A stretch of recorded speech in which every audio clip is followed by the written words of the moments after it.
Making requests is one of the most important things you do in your classroom. Issuing clear instructions is about ensuring that we communicate the right message to our students in the right way, so as to minimize confusion and confrontation, and to maximize the chances of us getting the behavior that we want. But before we get too serious, here's a joke to lighten the mood.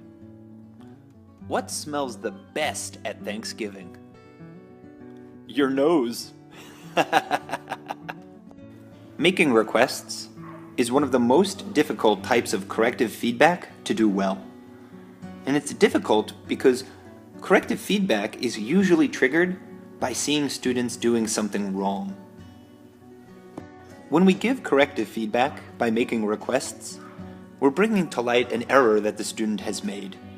We know it, and the student knows it. By bringing this error to a conscious level, you're going to have to walk a fine line with the student's emotions. If it is done skillfully, corrective feedback can open the door to learning. It can show students what they were doing, why it was wrong, and how to fix it. But if it is done poorly and it arouses the student's defensiveness, boom, it's going to close that door quickly. And more likely than not, you're going to lose that student for the rest of the class lesson. So, although you have to walk a fine line when you use these types of requests, if done well, they're one of the fastest, easiest, and most effective corrective forms of feedback. Now about the feedback, there are two basic types of requests: initiating requests and terminating requests. Initiating requests ask a person to do something or to do something more. An initiating request is emotionally safe because it carries no implied judgment. You can ask anybody to do anything, to turn cartwheels or quack like a duck, and it carries no implications that what this person was doing previously was wrong. On the other hand, you've got terminating requests. A terminating request asks a person to not do something or to do something less. A terminating request is emotionally dangerous because it always carries an implied judgment. Try to remember sometimes that you've heard this type of corrective feedback. Hey, don't swing at that pitch when it's over your head. How many times do I have to ask you, do not leave your clothes on the floor? Hey, don't drive so fast. The problem is, terminating requests are natural. They're the verbal component of a fight or flight reflex. We see a problem, and we respond instinctively. Since this pattern is natural rather than learned, it is not subject to forgetting. But it makes a poor prompt because it makes the person defensive without telling him or her what to do. We're pointing out the problem without providing any sort of solution. So this inherently puts the focus on the person and not the action. Now, initiating requests are not natural. They represent a learned pattern that takes a lot of practice. Since this pattern is learned, it is subject to forgetting. For as long as we live, it will be easy for us to slip back into focusing on the error and giving a terminating request, especially when we are tired or upset. Here are some tips for getting your students to follow your initiating requests. The first time, every time. Minimize what you don't want to see and maximize what you do want to see. If we want young people to behave responsibly, we need to model what we want them to see. Much of this modeling comes down to remembering that as much as 75% of communication is nonverbal. It's not so much about the words that we use, but the way in which we use those words, and that those words are interpreted. The way we use our voice also has a large effect on the way our message is interpreted.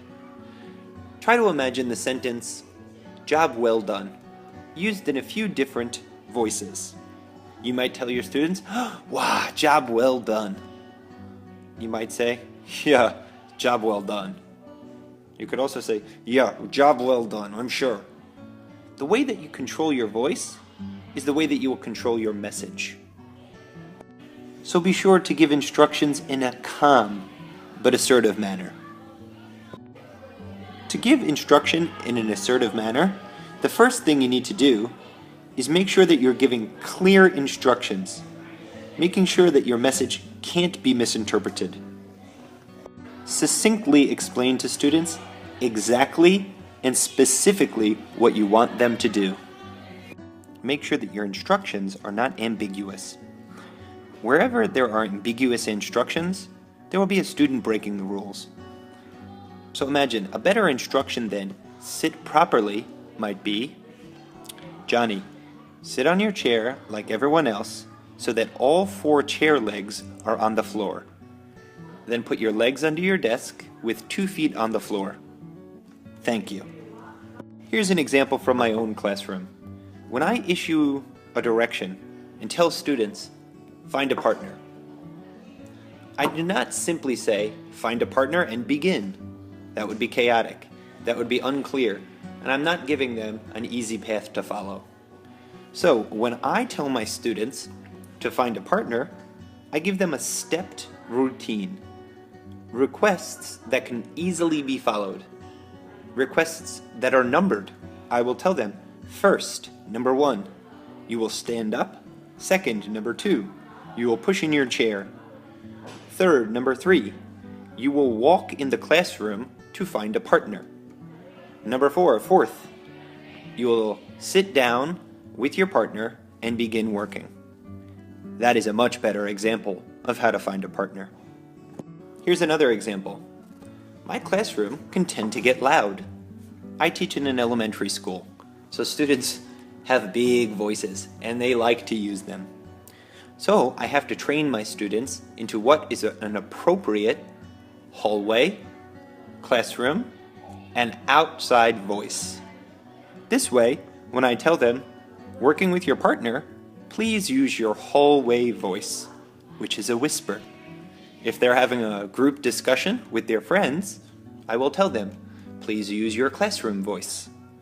If we are singing a song and I want them to really yell, I will tell them, "Use your outside voice."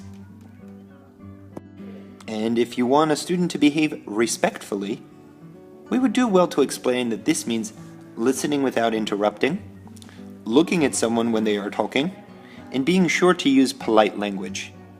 This makes it easier for students to do the right thing, which in turn makes it easier for us to get them under control and managed.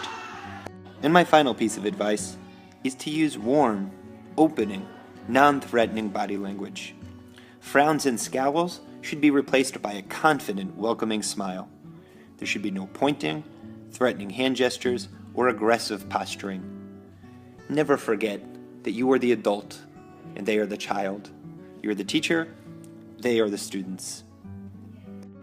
Making requests doesn't need to be a painful process. And I think if you follow the advice and tips given, it'll be a painless prompt for everyone. Good luck!